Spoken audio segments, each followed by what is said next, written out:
खुदावंद आप सबके साथ हो। अंजील मुक़द्दस मुताबिक मुक़द्दस मत्ती उसके 5वें बाब में से। उस वक्त यीशु ने अपने शागिर्दों से कहा, मैं तुमसे कहता हूँ कि अगर तुम्हारी रास्ते फकीरों फरीसियों की रास्ते से ज़्यादा ना हो तो तुम आसमान की बादशाही में हरगिज़ दाखिल ना होगे। तुम सुन चुके हो अगलों से कहा गया था कि खून मत कर, और जो कोई खून करे अदालत में सज़ा के लायक होगा।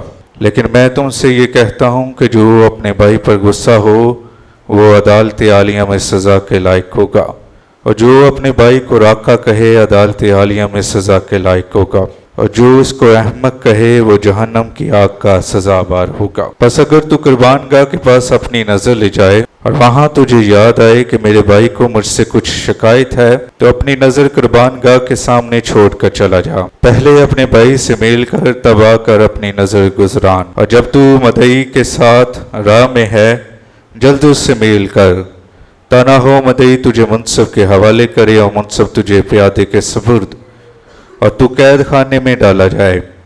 मैं तुमसे सच कहता हूं कि जब तक तू कोड़ी कोड़ी अदा ना करेगा वहां से ना छूटेगा। अंजील मुक़द्दस के वसीला से हम सब के गुनाह माफ किए जाएं। जा पहले अपने भाई से मेल कर। खुदा के कलाम में क्या लिखा है? जा पहले अपने भाई से क्या कर।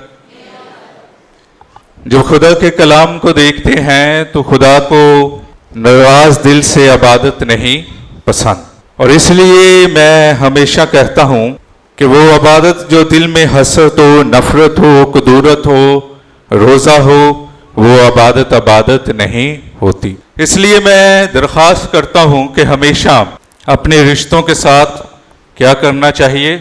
जुड़े रहना चाहिए। क्या करना चाहिए? और इसलिए खुदा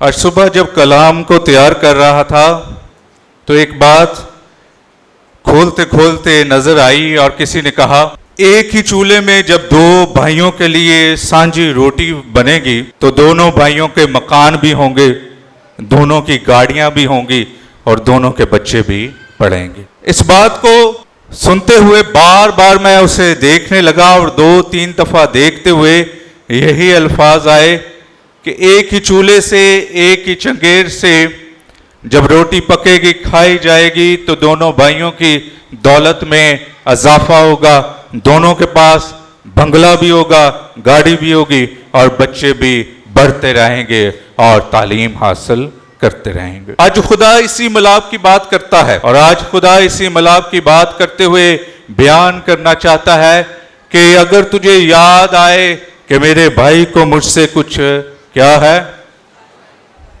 तो क्या कर।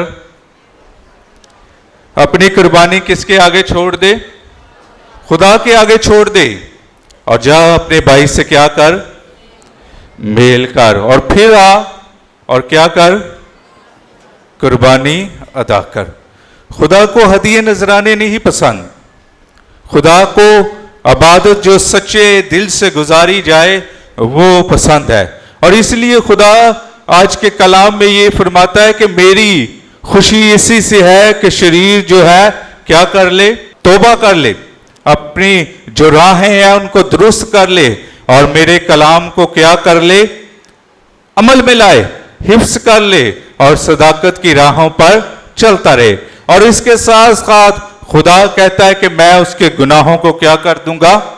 माफ कर दूंगा। मैं उसके गुनाहों को, खुदा ये कहता है, खुदा ये बयान करता है। रोजे का मतलब ही ये है कि कलाम में वक्त गुजारा जाए। रोजे का मतलब ही ये है कि बुरी चीजों से, अदात से जो है वो बाज आया जाए। और रोजे का मतलब ही ये है कि जो चीज मेरे सबसे ज्यादा करीब है खुदा के लिए, उसे वक्त देते हुए अपने पास से तर्क कर देना। आप देखते होंगे आज के दौर में हमारे पास सबसे करीबी कौन सी चीज है? नहीं, 24 घंटे आपकी जेब में रहता है। हाँ जी, क्या है? जरा मिलकर बोले। मोबाइल है। तो सबके पास है, लेकिन कई दफा हम इसको देखते रहते हैं, सुबह शाम इबादत में भी देखते रहते हैं, और देखने के साथ हम जो खुदा को वक्त होता है वो वक्त ही नहीं देते। कई दफा ये भी हमें गुनाह के मूड में ले जाता है, जो देखते हैं जो सुनते हैं उसी सना में उसी सिमत में ले जाता है, लेकिन जब खुदा के कलाम के साथ 24 घंटे जुड़े रहेंगे तो खुदा आपको बरकत देगा, फजल देगा। सोते हुए, जागते हुए, उठते हुए आपके जहन में ख्यालात जो है, आयतें जो है, कलाम गर्दिश करता रहेगा, तो यकीन जाने कि खुदा उस लोगों की तरह आपके भी गुनाहों को माफ कर देगा। खुदा आपके साथ होगा, और इसलिए खुदा फरमाता है कि जितना ज्यादा हम इन दिनों में कलाम के साथ जुड़े रहेंगे, एक वो रोजा है जो जिस्मानी रोजा है, जो खुराक का रोजा है, जिस तरह भूख और प्यास का तजर्बा करते हैं, रोटी से और ऐसी तमाम चीजों से किनारा कशी करते हैं, लेकिन एक रोजा यह है कि इससे भी दूर रहना है, माती चीजों से भी दूर रहना है, टेक्नोलॉजी से भी दूर रहना है, और तब आप देखेंगे कि आप जब 24 घंटे या 1 घंटा इससे दूर रहकर जरा देख लें तो देखना, महसूस करना कि कितनी बरकत मिलेगी। एक दिन जरा तजर्बा करें, एक दिन जरा तजर्बा करके देख लें, और इस तजर्बे में बंद करके देख लें, जरा इसे साइलेंट करके देख लें, अपने पास से हटाकर देख लें, और कुछ नहीं होगा, दुनिया नहीं बदलेगी, कोई नहीं फना होगा, कोई नहीं बर्बाद होगा, लेकिन आप जब इसे अपने आप से दूर करेंगे 24 घंटों के लिए, तो खुदा की पाकीज़गी, खुदा का फजल आप में आएगा और आप बरकत महसूस करेंगे। इसलिए खुदा फरमाता है कि इस कलाम को अपना लो, और ये कलाम जो है वो हमें बरकत देता है, और ये कलाम जो है सदाकत की राहों को हिफ्ज करने में हमें बरकत देता है। और इसलिए खुदा फरमाता है कि मेरी खुशी इसमें नहीं है कि शरीर जो है क्या हो जाए, हलाक हो जाए। खुदा ये भी फरमाता है सादक जो है, जो कलाम की इबादत करता है, अगर वो भी भटक गया तो खुदा उसे दुगनी सजा देगा। तो इसलिए मसीह खुदावंद में अजीज मोमिनीन, जो ईमानदार है उसे और ज्यादा कलाम में बढ़ना है, और जो गुनाहगार है उसे खुदा के हजूर तौबा करनी है। इसलिए आज खुदा ये फरमाता है, खुदा ये बयान करता है कि अगर तुझे याद आए कि मेरे भाई को मुझसे कुछ शिकायत है, तो अपनी कुर्बानी कुर्बान गाह के सामने छोड़ दे और जा अपने भाई को मना। आजकल के दौर में जैसे ही माँ बाप इस दुनिया से रुखसत हो गए तो घर में बंटवारा हो जाता है, और बंटवारा होने के साथ वही घर जो बड़ा बड़ा लगता था, जब माँ बाप चला जाते हैं, इस दुनिया से रुखसत हो जाते हैं, तो वही घर जो है छोटा छोटा हो जाता है।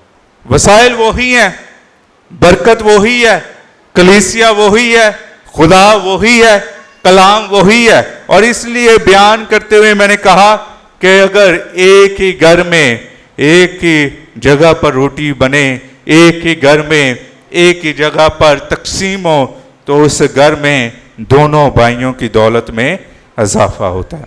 मसीह खुदावंद में अजीज मोमिनीन, कलीसिया में मौका देती है कि अपने गुनाहों का एतराफ़ करना है।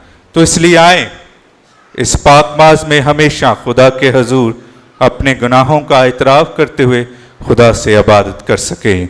मांगते मसीह खुदावंद के वसीला से।